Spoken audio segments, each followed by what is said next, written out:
Welcome to Renaissance, where we bridge theory, proven theory, with everyday practice. This is a 10-episode series on what the highest UK performing secondary schools actually do to deliver exceptional outcomes.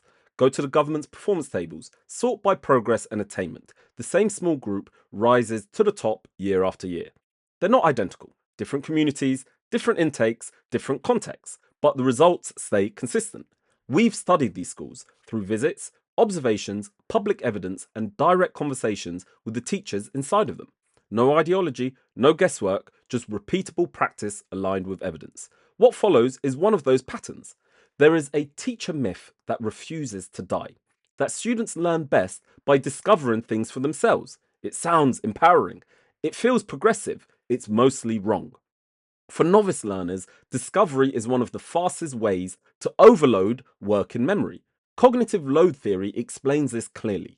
When students are asked to solve problems before they understand the underlying structure, their mental resources are consumed by confusion rather than learning.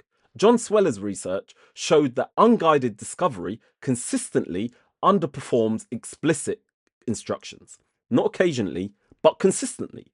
The highest attaining schools understand this and act accordingly. Teachers explain carefully. They model deliberately.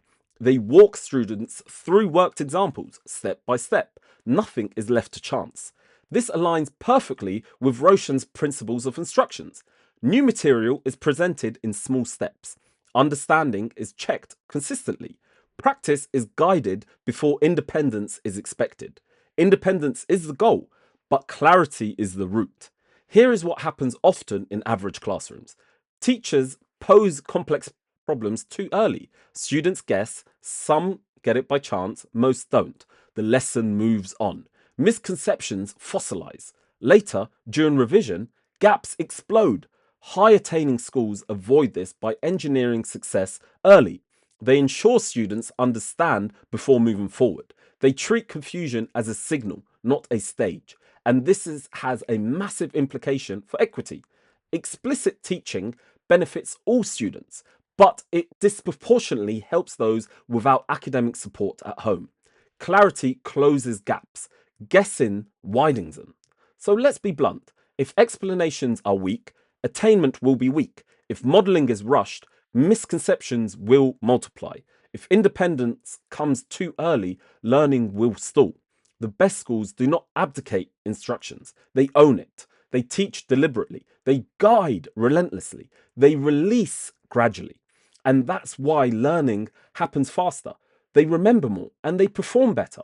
Explicit teaching is not old fashioned. It is efficient, it is inclusive, it is evidence based. And this is one of the hidden engines of high attainment. This isn't ideology, that's cognitive science, that's evidence, that's Renaissance.